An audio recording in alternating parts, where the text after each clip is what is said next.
Selamat pagi pemirsa, kembali lagi bersama saya Salma dalam EduTalks, di mana kita akan berbincang dengan para pendidik dan juga akan membahas seputar dunia pendidikan.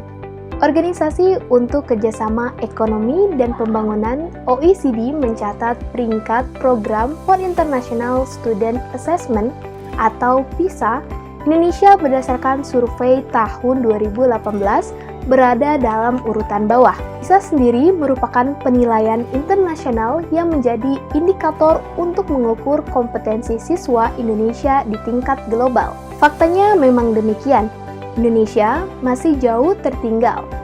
Pendidikan kita hari ini identik dengan duduk manis di bangku sekolah, mendengarkan guru berbicara. Paradigma yang berkembang selama ini seringkali membatasi pemahaman kita tentang makna pendidikan hanya sebatas pendidikan formal yang identik dengan kegiatan di dalam sekolah. Untuk mencapai tujuan pendidikan nasional, yaitu mencerdaskan kehidupan bangsa dan SDM yang unggul, dimulai dari sistem pendidikan yang baik. Tak heran jika beberapa negara sangat memperhatikan sektor pendidikannya. Nah, salah satunya yaitu sistem pendidikan di Finlandia. Di Indonesia, siswa terbiasa dengan dibanding-bandingkan satu dengan yang lainnya, baik di rumah ataupun di sekolah. Siswa yang mendapatkan juara, merekalah yang dilabel sebagai anak pintar.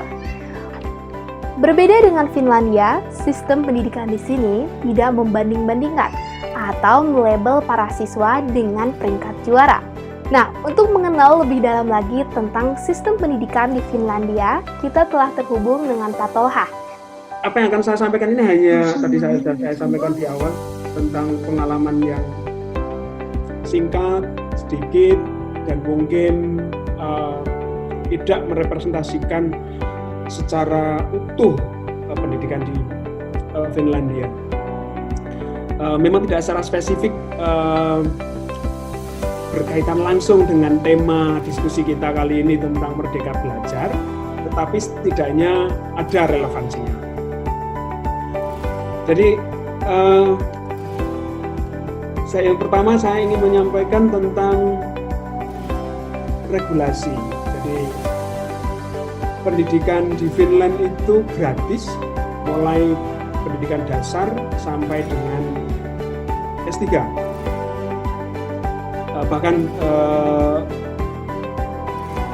anak usia dini juga gratis. Sebenarnya bukan gratis, tetapi kalau anak usia dini itu ditentukan berdasarkan kombinasi penghasilan orang tua, ayah ibu, dan juga jumlah anak. Artinya semakin besar jumlah penghasilan, semakin besar tanggungan yang harus dibayarkan. Tetapi kalau misalnya anaknya semakin banyak, artinya semakin sedikit. Jadi selain SPP, tidak ada SPP, 0 euro, kemudian buku pelajaran juga diberikan di sini. Makan siang dikasih. Kemudian apalagi jika misalnya rumah kita itu jauh dari lembaga, ada di sekolah, itu ada subsidi transportasi. Jadi misalnya untuk naik taksi pergi sekolah. Untuk jenjang SLTA, setelah di sini pendidikan dasar itu SMP, Comprehensive Education. Untuk jenjang SLTA gratis, tetapi untuk buku harus bayar sendiri, nyari sendiri, beli sendiri. S1 juga. Kemudian makan siang itu kalau SMA masih gratis, masih disediakan gratis. Sementara untuk mahasiswa S1 atau S2 ada subsidi yang cukup signifikan. Jadi hanya nggak sampai setengah dari harga umum. Nah, sayangnya di sini itu S3 dianggap bukan student, jadi tidak berhak subsidi seperti itu. Selain itu,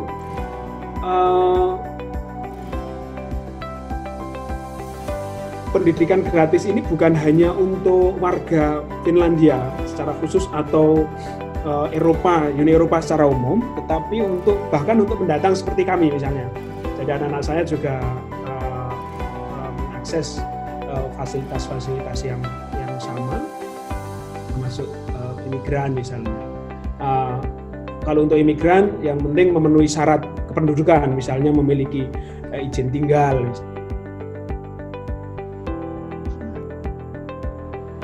Misalnya karena ada dengan imigran termasuk pengungsi. Cuman kalau memang tidak punya paspor, tidak punya dokumen kependudukan seperti itu, jadi agak lumayan lama untuk bisa memperoleh resident permit, bahkan tidak bisa ditentukan berapa lama misalnya.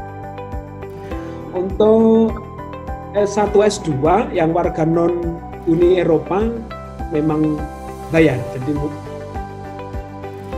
per 2013 itu ada regulasi yang mengharuskan jenjang S1 S2 itu bayar, yang sebelumnya gratis. Itu ditetapkan 2013 dan mulai berlaku tahun 2017. Artinya tidak kemudian ketika SK ditetapkan per hari itu juga atau tahun itu sudah berlaku, ada masa transisi, masa jeda sejak pemberlakuannya. Dalam konteks ini jelas bahwa hak pendidikan bagi anak-anak, mau pendatang, mau warga lokal dijamin oleh undang-undang apapun ras maupun agama. Terima kasih Pak Tolha untuk sharingnya tentang sistem pendidikan di Finlandia. Bagaimana pemirsa tertarik untuk mencoba dan mengaplikasikan sistem pendidikan Finlandia di Indonesia? Saya Salma, sampai jumpa di The Next EduTalks.